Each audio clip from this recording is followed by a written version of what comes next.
how can people become a morning person or learn to get up early more easily and more regularly? Yeah. 3 days of pain, the rest is easy. So it takes about 3 days to shift the biological mechanisms to make you a morning person. Now, if you are a very strongly genetically determined night owl. That's a thing. That's a thing. So there are genetic mutations, they call them polymorphisms, that make some people night owls. They feel best psychologically and physically going to sleep at about 1, 2, or 3 a.m. and waking up somewhere around, 10, 11 a.m. or noon. Mm-hmm. That exists. Not just during development or teen years, but that exists, not just for social reasons. Other people are true morning people. They feel absolutely best going to sleep around 8 p.m. or 9 p.m. 10 p.m. would be late for them, and they feel great waking up at 4, 5, or 6 a.m. Okay. Most people feel best going to sleep somewhere between 10 and midnight and waking up somewhere between 6 a.m. and 8 a.m. or so, maybe 5:30 to 8 a.m. Okay. So those are 3 bins of the night owl, the morning person, and then the more typical schedule, but it's heavily weighted toward that typical schedule if you look at the general population. So if somebody wants to get up earlier, you need to stack the 4 primary, what are called Zeitgebers or timekeepers. So named because some of the early chronobiologists that discovered this stuff and the underlying mechanisms were German, as it were. So the number one Zeitgeber, the number one way to shift your circadian clock, which is this cluster of neurons that sits a few centimeters above the roof of your mouth, is to view bright light at a time when you want to be awake, AKA the morning. Okay. So that's why I say, get outside, look at the sun, toward the sun. Don't force yourself to stare at it. Don't damage your eyes, blink as needed, no sunglasses, eyeglasses, corrective lenses, and contacts are absolutely fine, even if they have UV protection. Okay. However, if you combine that with another Zeitgeber, the second most powerful Zeitgeber is exercise or movement. So if you do some jumping jacks, you skip some rope, or you even just take a walk while facing the sun, now you're starting to stack different Zeitgebers. And I'll explain the mechanisms in a moment. If you then also add caffeine, now this spits in the face a little bit of what I said a few minutes ago, but if you were to add caffeine, you can entrain, as it's called, the circadian clock to be alert at that time a bit more. And I'll be honest, if I'm going to exercise first thing in the morning, I need caffeine. I can't wait that 60 to 90 minutes. If I need to jump right into exercise, I find it's easiest for me to do 30 minutes after waking, 3 hours after waking, or 11 hours after waking.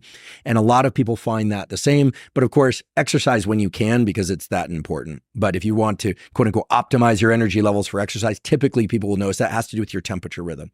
Okay, so we've got sunlight, we've got exercise or movement of any kind. It could be jumping jacks, could be walking. You don't have to do a full workout. And then caffeine, and in some cases, food. I'm not big on eating first thing in the morning. I don't like to eat until 11 a.m. or noon. That's when my first meal arrives for me. Just naturally, that's when I get hungry. It's all caffeine and hydration prior to that. But if you were to eat something first thing in the morning, that's part of the way you entrain your circadian clock to wake up, to essentially wake you up earlier. And then the fourth one is a social rhythm. If you're interacting with other people, you're going to entrain your clock to that as well. No way. Yes. So there's a social component to it, circadian entrainment. Now, the pathways for these are from the eye, in the case of viewing light, to the circadian clock, the suprachiasmatic nucleus. In the case of caffeine, it's more general. In the case of exercise, there's literally a brainstem to circadian clock connection, a big superhighway of neuronal connections that then so-called entrains your circadian clock. Remember, your circadian clock generates an intrinsic 24-hour rhythm such that if we put you into constant dark or constant light, you would still sleep for a given bout and then be alert for a given bout with a little bit of a nap. It just is what we'd call free run. It would drift a little later each day. This is what happens when you go to Vegas. This is what happens when you're in an environment without a lot of cues about the day, the sunlight rising and setting cycle. Mm-hmm. Sunlight, exercise, caffeine and eating, and social interactions bring your circadian clock into alignment with all of those Zeitgebers. So when I said it takes 3 days, if tomorrow you want to start beginning the process of becoming an early riser, you'd set your alarm for 5 a.m. No matter what time you went to sleep the night before, you're going to get up and you're going to do the 4 things that I described. Maybe leave out food if you don't want to eat. Maybe leave out caffeine if you want to delay by 90 minutes. It's going to hurt. And then by the early afternoon, you'll be dragging a bit. And you just have to be careful to not overindulge in caffeine, which will then cause you to fall asleep later. Then you want to go to sleep at your now naturally slightly earlier sleep time. The next day, you'll notice it'll be a little bit easier to do the morning routine I just described. And by the third day, you ought to be waking up with or before the alarm by a few minutes or moments, because your circadian clock has phase shifted. Okay. It's phase advanced, as we say. Your circadian clock intrinsic to you generates a 24.2 or a 24.3 hour rhythm. It's not perfectly 24 hours.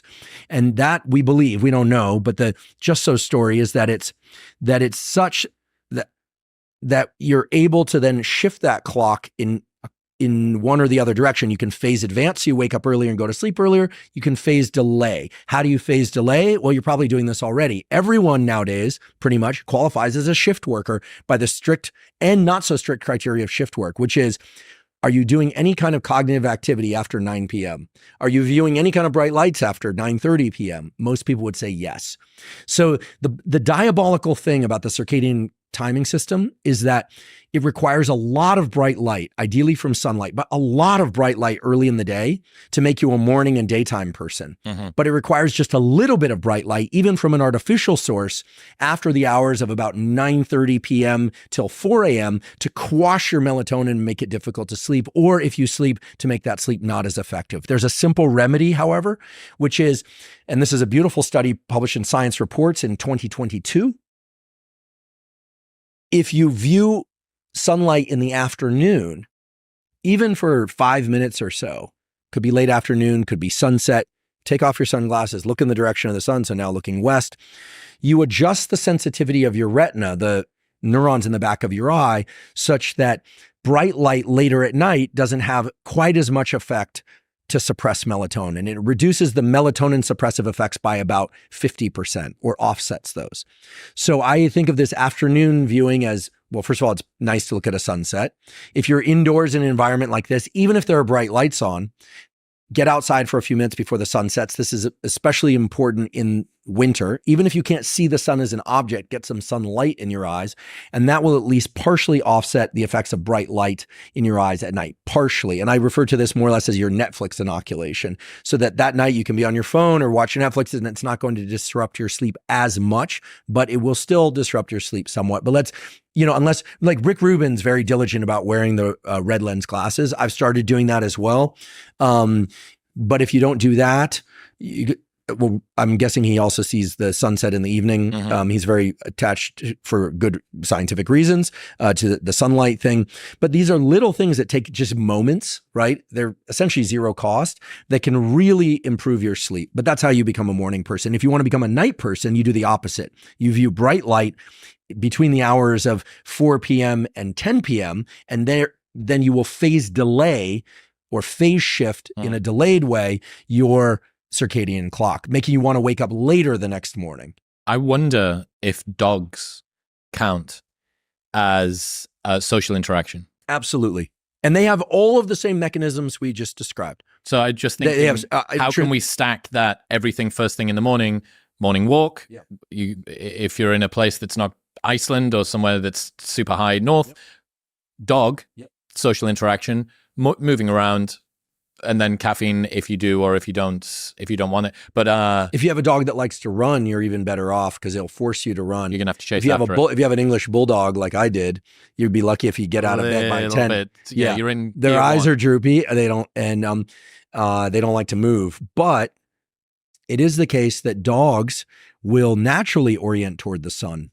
And people always ask, do dogs have the same mechanisms? Absolutely. Intrinsically photosensitive retinal ganglion cells, the one that project to the clock and carry all of this thing about circadian entrainment to sunlight, are present, as far as we know, in every extant mammalian species, every mammalian species that's alive today. This is a system that evolved from bacteria that's very similar to the opsins, the light-absorbing molecules that are in the insect eye. It's a very primordial system. It's organized very differently anatomically in the retina. And to me, it's actually one of the more beautiful systems in all of us. In fact, the one thing that no one can seem to defeat, you're never going to biohack away, is circadian biology. This 24-hour fluctuation in energy and focus. Some people require less sleep, but we're all more or less a slave to these mechanisms. And it's a good thing that we are, because it forces us to rest. Neuroplasticity occurs during sleep. They push down adenosine. It takes us through these natural ebbs and cycles of cognition. I'm obsessed by the idea that in sleep, the conscious mind obviously is not in control. The unconscious mind can geyser up thoughts. The brain is organizing things more in terms of symbols. Time and space are very organized very differently in dreams. And there's a lot of information to be gleaned from dreams. It's just that we don't yet understand what the symbols mean. The kind of classic Freudian Jungian interpretations are certainly not going to be complete, but I'm so grateful that we get this thing called sleep. And I think thanks to the great Matt Walker, we now understand that the whole thing about sleep when I'm dead is a really dumb mindset. And my team at the Huberman Lab podcast, we sometimes joke that we win by sleeping. When we're in the peak of things, we all encourage each other to get rest. Get rest. We really prioritize sleep.